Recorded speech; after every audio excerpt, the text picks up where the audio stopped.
इस आशीर्वाद के लिए बहुत बहुत आभार आपका। नरेश जी, पिछले महीने इंश्योरेंस की किस्त पेंडिंग थी भरती। हाँ जी, एक और करवा दिया जी आज के आशीर्वाद के बाद। वैसा गौरी मिश्रा जी और मैं तो आपके शुभ चिंतक है। बिल्कुल। बहुत अच्छा कवि सम्मेलन आयोजित किया गया है। माँ शारदे को नमन करते हुए, सम्मानित मंच को नमन करते हुए, मंच पे आसीन आज कुरुक्षेत्र की धरा के सभी श्रेष्ठ सर्वश्रेष्ठ कलमकारों को नमन करते हुए, आपकी इस पावन धरा को नमन करते हुए सर्वप्रथम आप सभी रसक के श्रोताओं को अपने माता पिता द्वारा सिखाए गए संस्कारों के अनुसार सबसे पहले प्रणाम करती हूँ।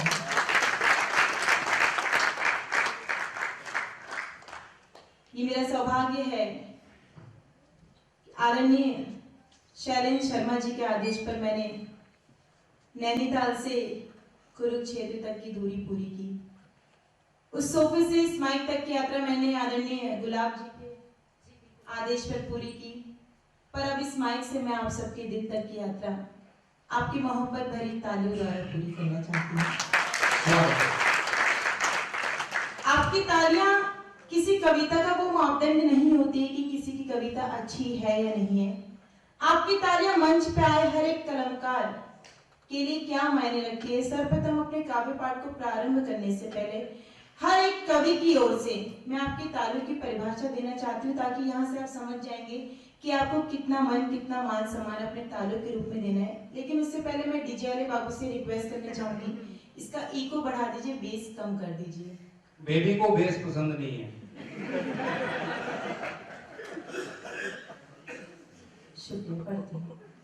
मातृशक्तियाँ उपस्थित हैं, बहुत गर्व की अनुभूति होती है, मंच पे भी मातृशक्ति उपस्थित है। सभी को नमन करते हुए आपकी तालियों की परिभाषा दूंगी, उसके बाद अपने मूल काव्य पाठ की ओर बढ़ूंगी। स्वागत। न फूलों में न कलियों में न वो डाली में आती है, वाह। न फूलों में न कलियों में न वो डाली में आती है, जो खुशबू माँ के हाथों से सजी थाली में आती है, जो खुशबू माँ के हाथों थाली में आती है।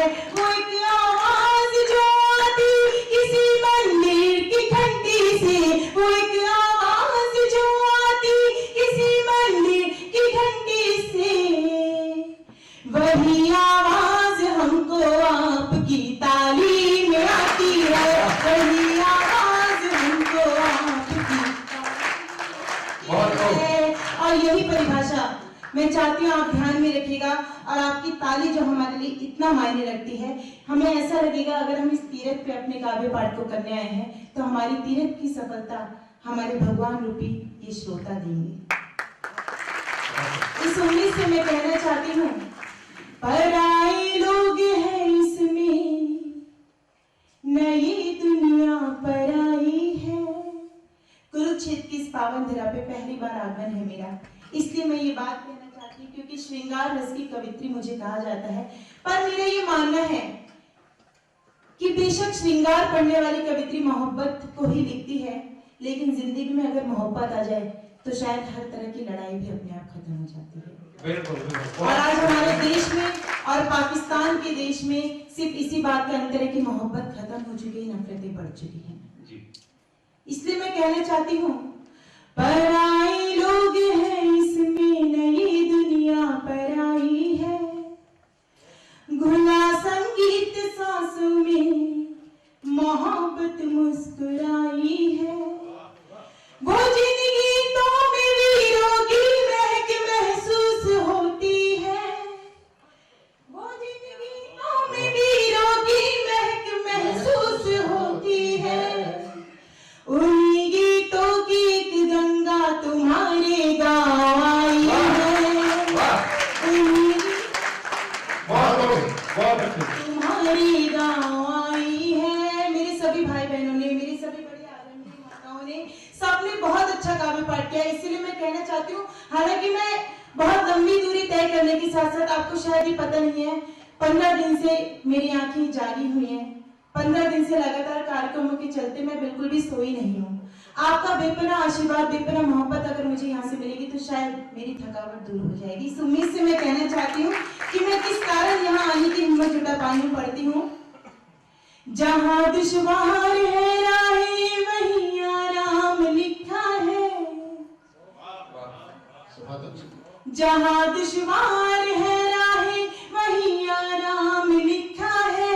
यूं लगता है मोहब्बत का कोई पैगाम लिखा है, यूं लगता है मोहब्बत का कोई पैगाम लिखा है।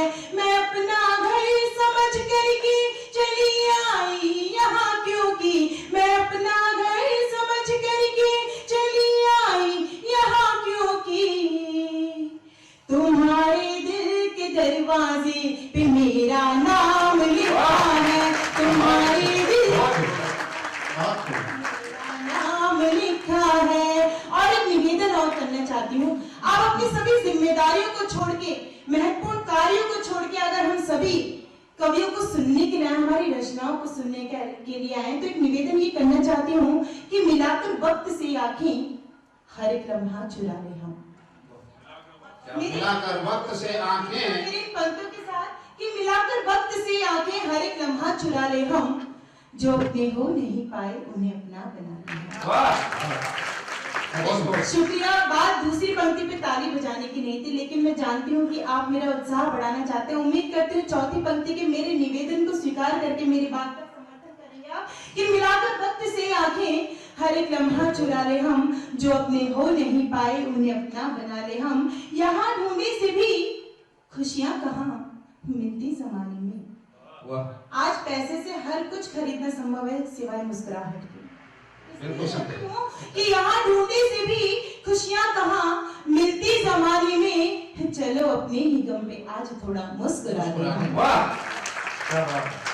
आहिस्ते में ये बात कहना चाहती हूँ, आज इतना पावन एक ऐसा कार्यक्रम रखा गया है। अभी कुछ ही दिनों पहले होली की मस्ती से हम रूबरू हुए हैं, लेकिन शायद फिर भी कहीं ना कहीं मन खिन्नित था, व्यथित था, व्यथित था। पर फिर भी हमारे देश का गौरव देखिए, देश की वो बात देखिए कि हर होली की मस्ती का कार्यक्रम शहीदों की याद में बदल चुका था। ये सिर्फ हमारे देश में ही हो सकता है।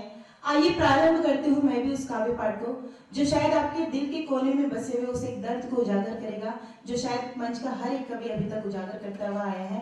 मैंने एक सूची बनाई आज बैठे बैठे अभी मंच पे ही, कि मैं क्या पढ़ूं क्या नहीं पढ़ूं। समझ में नहीं आ रहा था कि प्रेम ही पढ़ूं या हास्य पढ़ूं या वीर रस पढ़ूं। पर जिस तरह से मंच का माहौल मैंने देखा कि यहाँ हर रस को बहुत मन से यहाँ के श्रोता कर सुनते हैं, ऐसे श्रोता सच में मैंने कहीं नहीं देखे। एक बार जोरदार तालियां बजाने ये तो श्रोताओं की हमारी एक्सपोर्ट क्वालिटी है। जहाँ भी कॉमनवेल्थ होता है तो हरियाणा से श्रोताओं को हम भेजते हैं, एक्सपोर्ट करते हैं। बहुत अच्छा आप सुन रहे हैं, जोरदार। हरियाणा की तो बात ही निराली है। अभी कुछ दिनों पहले मैं घर में गई थी तो मैंने देखा एक सासू माँ अपने पोते के साथ बड़े लाल लड़ा रही थी, उसके साथ खेल रही थी, लेकिन अचानक से उनकी गोद से वो बच्चा छूट जाता है। तभी तुरंत अंदर से दौड़ी दौड़ी बहू आती, कहती है, सासू माँ मेरे बच्चे को दोबारा से हाथ मत लगाना। हरियाणा की सास थी, वो भी बिल्कुल। वो कहती है, ठीक है मैं आज से तेरे बेटे को हाथ नहीं लाऊंगी, लेकिन तू भी आज से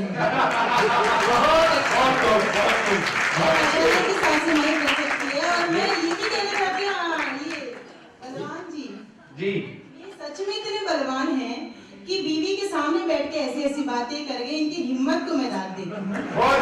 और ये अभी मुझसे बगल में बैठे बैठे कह रहे थे, गौरी जी मैं जब घर जाता हूँ तभी मेरी बीवी खाना खाती है। मैंने कहा ये तो बहुत अच्छी बात है, ऐसी पत्नी कहाँ मिलती है। कहने लगी नहीं, घर जाता हूँ बनाता हूँ तो खाती है। तब मुझे ध्यान में आया कि हुए कमजोर ये इतने सनम की बेवफाई से कि चीटी खींच ले जाती है इनको चार पाई से। कोई कहता यहाँ के हैं, कोई कहता वहाँ के हैं, हकीकत में ये निकले हैं हड़प्पा की खुदाई।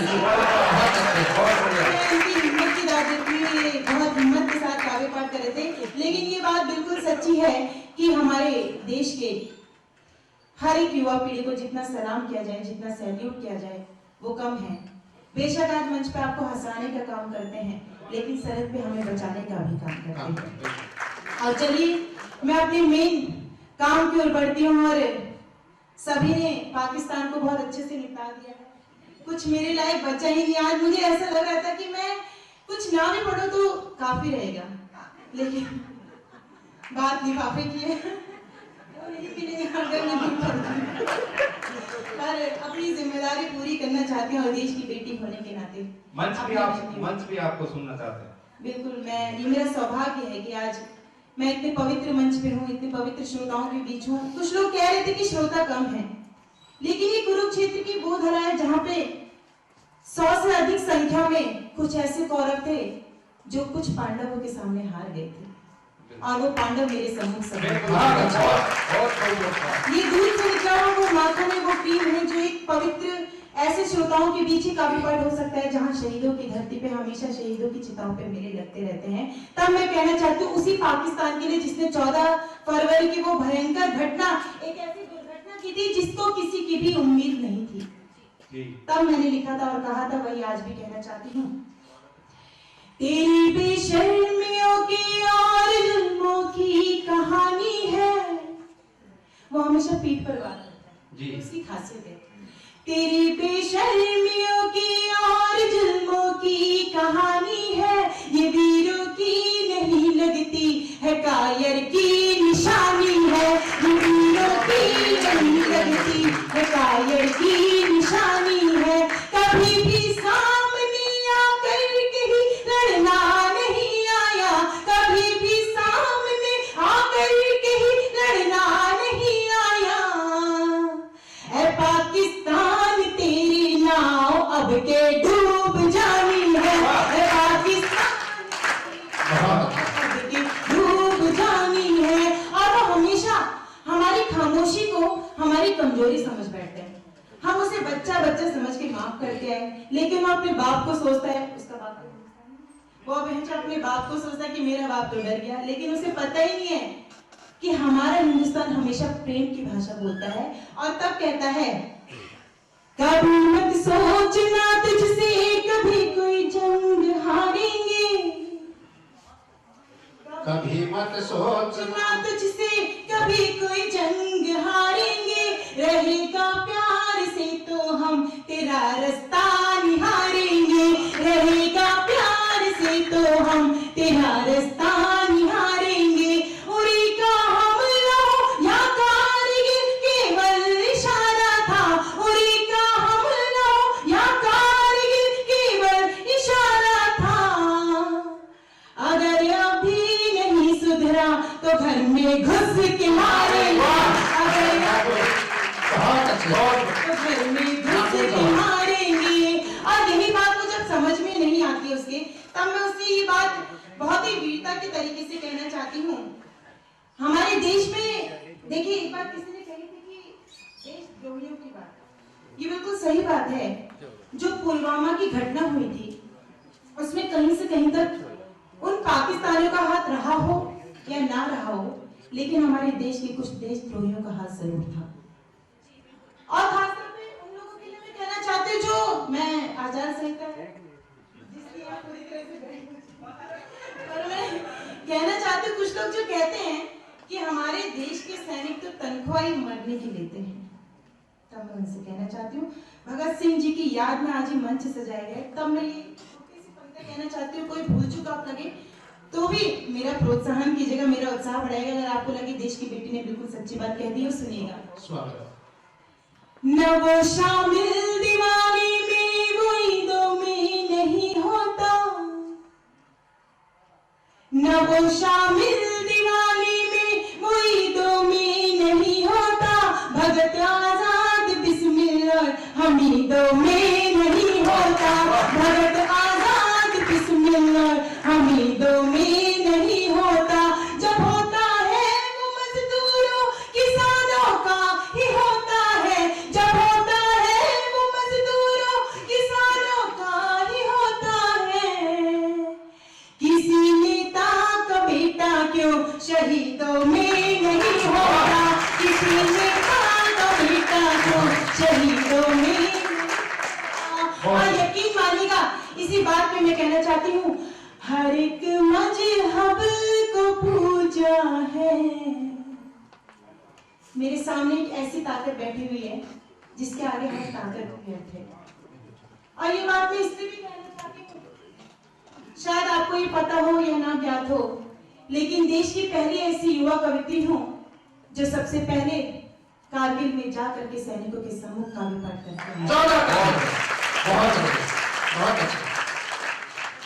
और यकीन मानिए, आज मैं जो कुछ भी पढ़ रही हूँ ये मैंने वही लिखा, वहां की धरती पे रह करके लिखा। केवल 2 दिन में मुझे एक वीडियो दिखाया गया। वहां पे कारगिल में जब आप जाएंगे तो एक म्यूजियम है, उसमें जितनी भी कारगिल उरी और हमले हुए सारी गाथाएं उस म्यूजियम में फोटो के रूप में दिखाई गई हैं और एक वीडियो दिखाई जाती है वहां पे। वो वीडियो अगर आप देख लेंगे ना तो मैं यकीन मानती हूँ एक एक व्यक्ति वहां से रोते हुए निकलेगा। मैंने जब वो वीडियो देखी तब लिखा मैंने,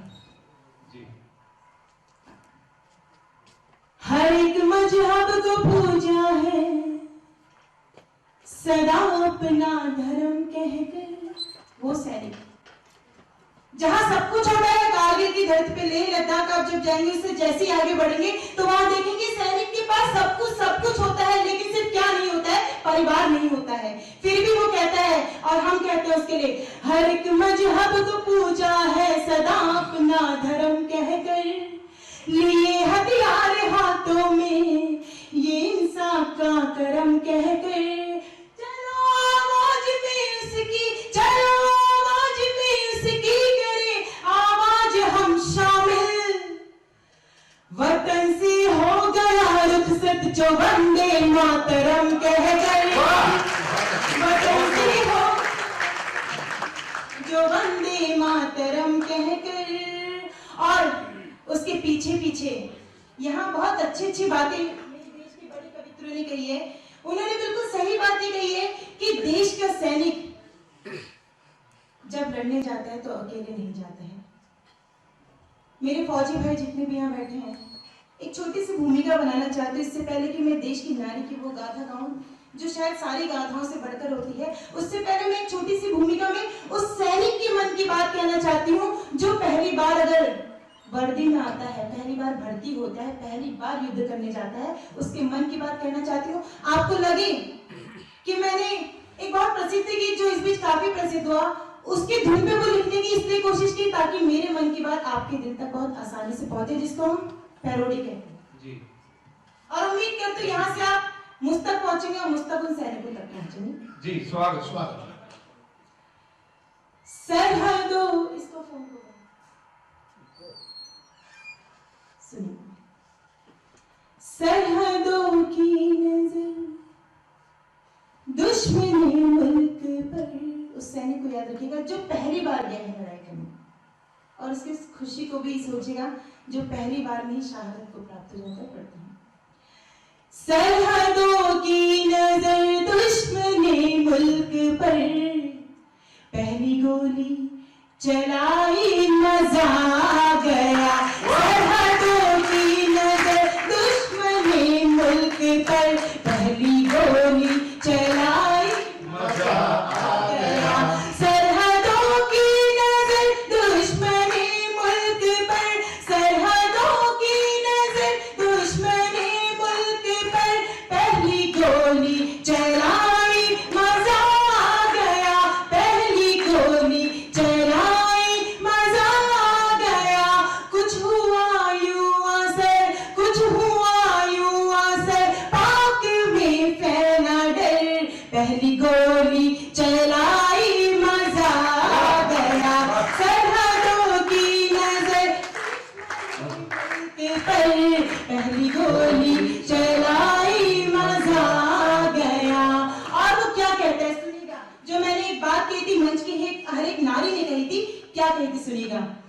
पहली गोली चलाई मजा आ गया, मानी बहनों ने जो राखियां हाथ थी। एक बहन मंच पर बैठी उनको प्रणाम करते हुए कहती, सुनिएगा। बांधी बहनों ने जो राखियां हाथ थी, मेरी माँ की दुआएं मेरे साथ थी, मेरी माँ की दुआएं मेरे साथ थी। आगे बढ़ता गया जान ने हाथ पर, आगे बढ़ता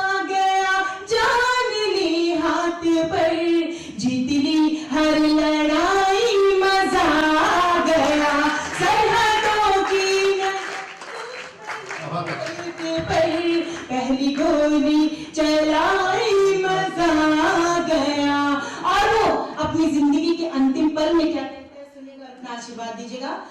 देशभक्ति के नामे पतंगा जला,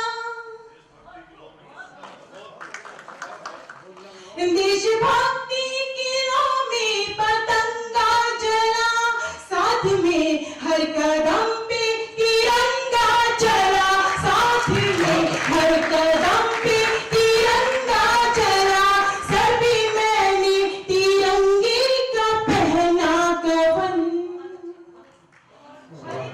क्या सोचता है उसके अंतिम जीवन के दौर में, सर पे मैंने तिरंगे का पहना कफन, सर पे मैंने तिरंगे का पहना कफन, भारतीय मुस्कुराई मजा आ गया, सरहदों की नजर दुश्मने मुल्क पर, पहली गोली चलाई मजा आ गया, पहली गोली चलाई मजा आ गया।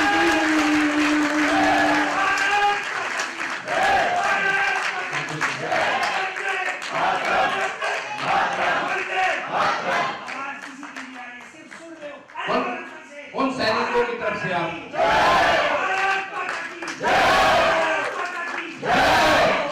आपका जोश बता रहा है कि गौरी जी ने ऐसी कविता सुनाई मजा आ गया, और पराशर जी गौरी जी यहाँ बुलाई मजा आ गया।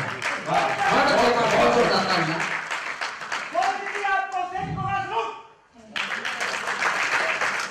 आप लोग सैल्यूट मत करिए, आप लोग जितना हमारे लिए करते हैं हम सब की तरफ से आपको सैल्यूट। बिल्कुल बिल्कुल सही बात। मैं ये सब जब पढ़ती हूँ ना बहुत मुश्किल होता है पढ़ना। आप कारगिल जाइए तो सही एक बार,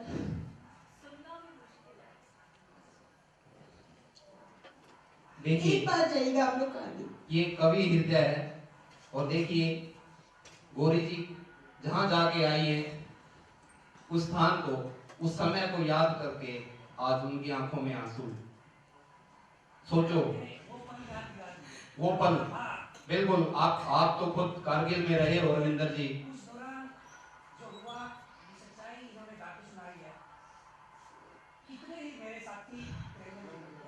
बिल्कुल बिल्कुल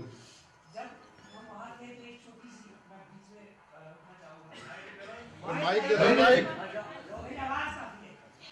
जिस टाइम ये हुआ तो मेरे जवान लग गया, पता नहीं सर जिंदा रहेंगे या रहेंगे। अरे मतलब वो इंतजार ही खत्म हो गया, वो इंतजार ही खत्म हो गया जिसकी नसीब में बत्ती हुई थी।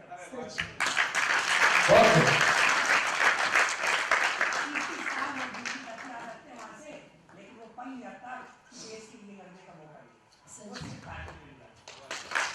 बहुत सच्चाई रविंदर जी आपने कही। मैं सच कहना चाहती हूँ, देश के नौजवान, देश के वो शहीद हमारे जो कर जाते हैं, वैसा करना या उसको पढ़ना भी बहुत हिम्मत की बात है। आप देख सकते हो मेरे हाथ कांप रहे हैं। बिल्कुल हम उनको बहुत बड़ी बात है, उनके लिए कुछ भी पढ़ना, वो शब्द भी नहीं बने हैं हिंदुस्तान की किसी भी डिक्शनरी में जो उनको सलाम कर सके। और आपकी भावपूर्ण पंक्तियों को और आपकी संवेदनाओं को नमन करते हुए तालियां के लिए गौरी जी को। देश का केवल एक जवान नहीं, अभिनंदन की बातें हो रही थी। आपने एक चीज देखी होगी, पीछे शोर आ रहा है मुझे थोड़ा सा, लेकिन एक बात कहना चाहती हूँ। एक बार दरवाजा बंद कर दे प्लीज। जब अभिनंदन की वापसी की खबर उड़ी थी या चली थी जी किसी को यकीन नहीं था कि ऐसा हो भी सकता है, जी लेकिन जब सुबह से लाइव टेलीकास्ट होने वाला था, अभिनंदन जी आने वाले हैं, यकीन मानिएगा, देश का बूढ़ा हो या जवान हो, बच्चा हो या बड़ा हो, एक एक व्यक्ति सारा काम छोड़ के टीवी के सामने बैठा है। बिल्कुल बिल्कुल। और तब शायद देश का हर एक व्यक्ति वही कहना चाह रहा था जो शायद मैं अब अपनी पंक्तियों में कहूंगी। अगर आपको लगे कि मैंने आपके मन की बात अपनी इन पंक्तियों द्वारा कह दी हो तो उस अभिनंदन को सैल्यूट करना, हर एक सैनिक को सैल्यूट करना। जी स्वागत। न दुश्मन कुछ भी कर पाए,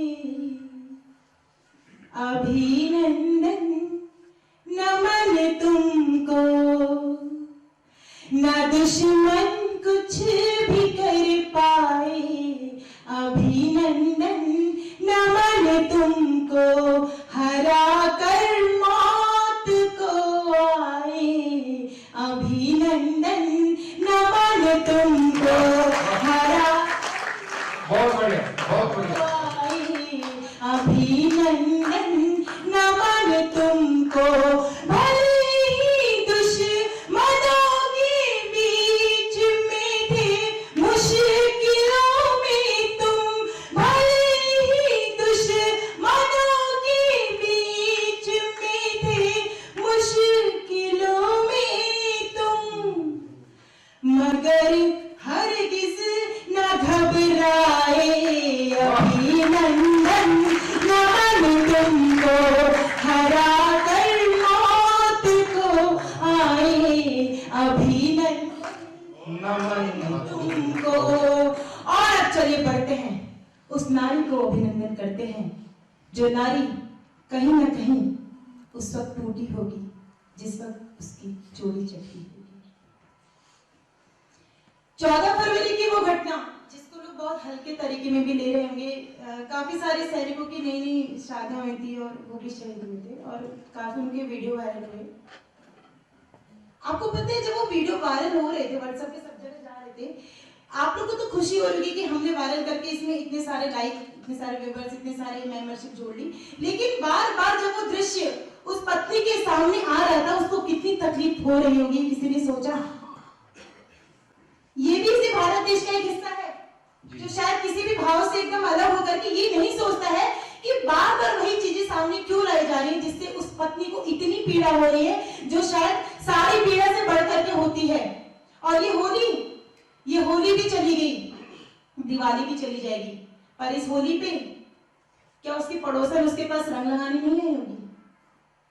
आई होगी, लेकिन वो रोई नहीं होगी। उसने क्या कहा होगा?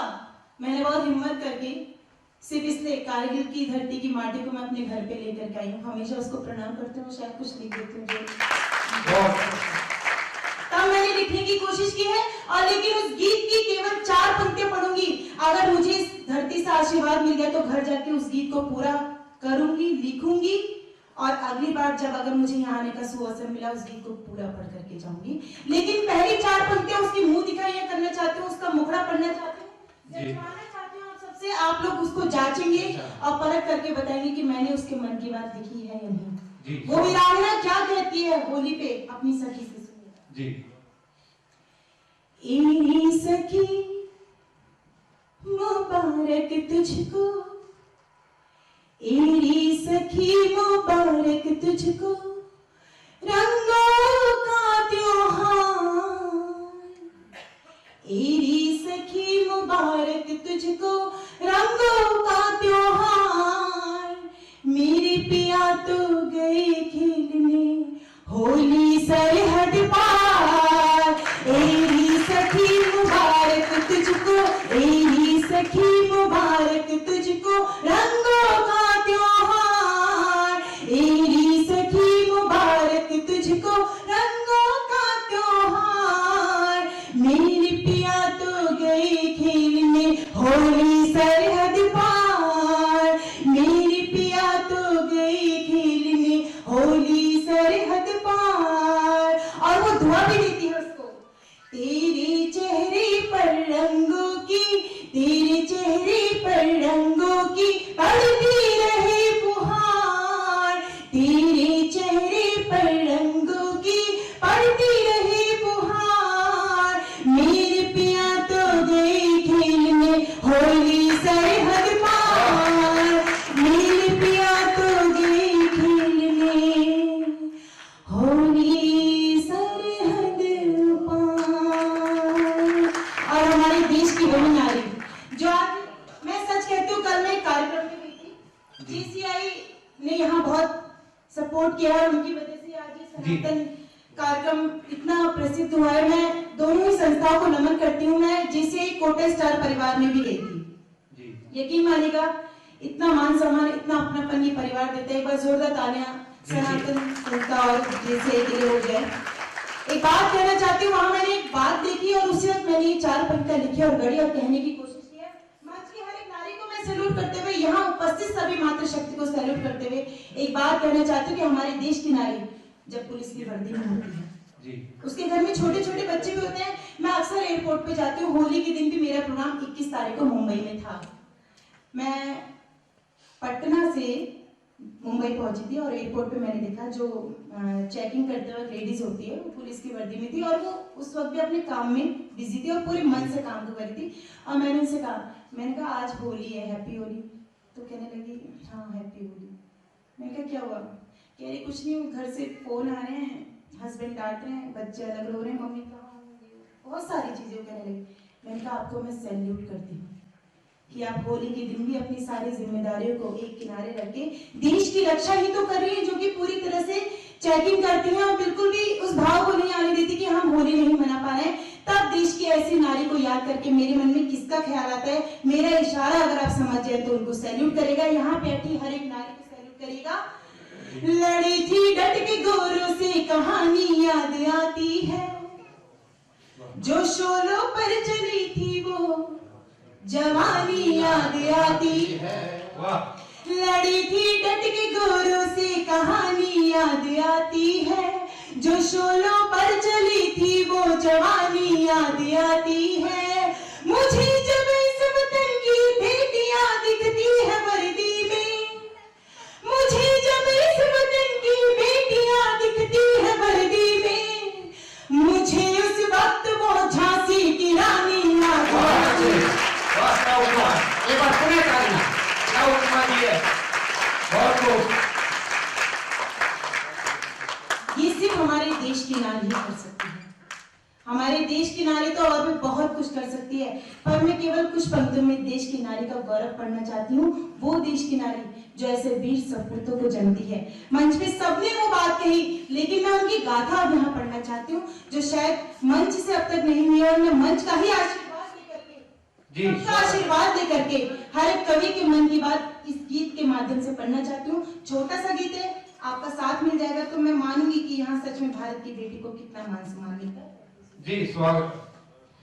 भारत माँ की माटी ने लाखों हीरे उपजाए हैं, ये हीरे भारत माता के सुत हैं और सुताए हैं। अपने दिल में मर जाने के डर को भर के नहीं रही, अपने दिल में मर जाने के डर को भर के नहीं रही। यहाँ बेटियां बेटों से कमतर हो करके नहीं रही, यहाँ बेटियां कमतर हो करके नहीं रही। ऐसी हिम्मतवर ताकतवर, ऐसी हिम्मतवर ताकतवर बेटियों के गुण गाती हूँ। और यहाँ पे आपकी तालियों की ताल मिले। भारत माँ की वीर सुताओं को मैं शीश नवाती हूँ। भारत माँ को मैं शीश नवाती हूँ। भारत माँ की वीर सुताओं को मैं शीश नवाती हूँ। और कुछ नाम इतिहास से याद दिलाना चाहती हूँ केवल इन पंक्तियों के साथ। वीर अवंती बाई के चेनम्मा गुण को गुनिए तो, वीर अवंती बाई के चेनम्मा गुण को गुनिए तो, झांसी की रानी लक्ष्मी बाई की गाथा सुनिए तो, झांसी की रानी लक्ष्मी बाई की गाथा सुनिए तो। जीजाबाई वीर शिवा में हर सद्गुण भर देती है, जीजाबाई वीर शिवा में हर सद्गुण भर देती है। पद्मावती आन की खातिर जौहर व्रत कर लेती है, पद्मावती आन की खातिर जौहर व्रत कर लेती है। ऐसी वीर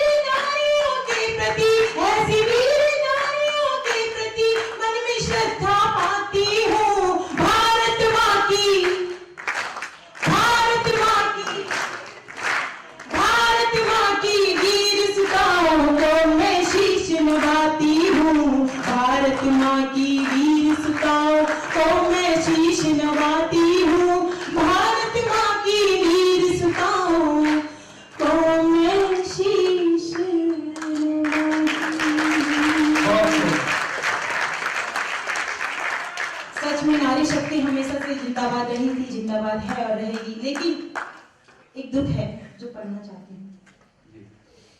ये वही भारत देश है जहाँ कन्या पूजन होता है, जहाँ बड़े बड़े नारी के लिए अभी महिला दिवस मनाया गया था। काफी सारे आप फेसबुक पे पोस्ट देखते होंगे, वॉलपेपर देखते होंगे। उस वक्त तो ऐसा लगता है कि जैसे कि यहाँ की नारी को सच में कितना पूजा जाता है, पर सच्चाई आप लोग मुझसे ज्यादा अच्छे से जानते हैं।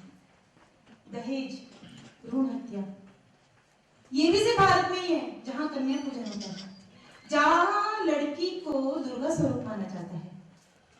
लेकिन उसी देश में जब छोटी छोटी बच्चों के साथ दुराचार जैसी घटनाएं होती हैं, बच्चों को तो छोड़िए, जवान लड़कियों को भी छोड़िए, ऐसी ऐसी महिलाओं के साथ दुराचार जैसी घटनाएं होती हैं जिनके साथ आप सोच भी नहीं सकते हैं।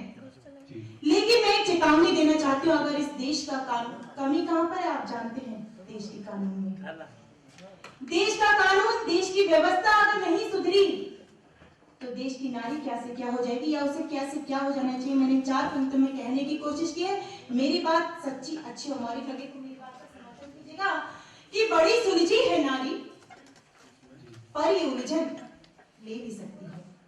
नारी को बहुत सीधा साधा, सच में वो है भी, बहुत सब्र है उसके अंदर, लेकिन बड़ी सुलझी है नारी, पर ये उलझन ले भी सकती है।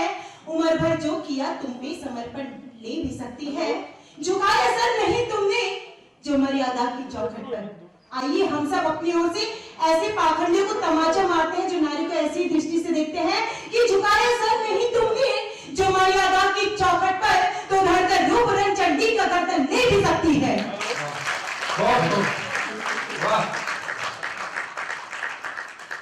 एक छोटी सी बेटी यहाँ पीछे बैठी हुई है, बहुत ध्यान से वो कविता को सुन रही है।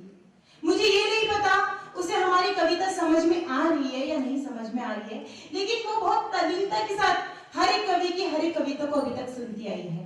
मैं केवल उसके लिए नहीं, बल्कि कुरुक्षेत्र में बसती हुई हर एक नन्ही सी बेटी, हर एक छोटी सी बेटी के लिए ये बात कहना चाहती हूँ कि विधाता भी जिसे पानी की खातिर खूब रोता है, उन लोगों के लिए जो भ्रूण हत्या जैसे तब कहती हूँ कि विधाता भी जिसे पानी की खातिर खूब रोता है, नियंता सृष्टि का प्रारंभ जिसकी द्वार सोता है। ये गुलशन की महकती खुशबुएं कहती जमाने से, ये गुलशन की महकती खुशबुएं कहती जमाने से, जहाँ पर बेटियां होती वहीं पर स्वर्ग होता है।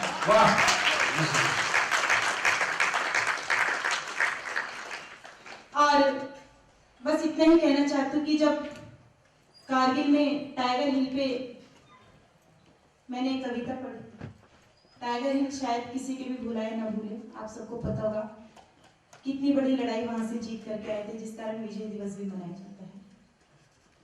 आइए मेरी इन पंक्तियों के साथ सैनिकों को, उन सैनिकों को सलामी दीजिएगा जो अपने 30 त्योहार को, सारे रिश्ते नातों को एक किनारे रख के सिर्फ आपकी और हमारी रक्षा की खातिर सरहद पे हंसते हंसते कुर्बान हो जाते हैं। हम उनके लिए कुछ भी नहीं कर सकते, कुछ भी नहीं कर सकते, सिर्फ सुना सकते हैं, आप सुन सकते हैं। तो मैं चाहती हूँ ये काम भी हम पूरी निष्ठा के साथ करें। तब कहती हूँ, यहाँ नफरत की तहरीरें जब एक इंसान लिखता है। बहुत मन के साथ ये पंक्ति पढ़ी, उम्मीद करती हूँ उतना ही मन आप देश के हर एक उस सैनिक को देंगे जो हमारे लिए कुर्बान हो जाता है। यहाँ नफरत की तहरीरें जब एक इंसान लिखता है, वो वंदे मातरम वाला मधुलिम गान लिखता है।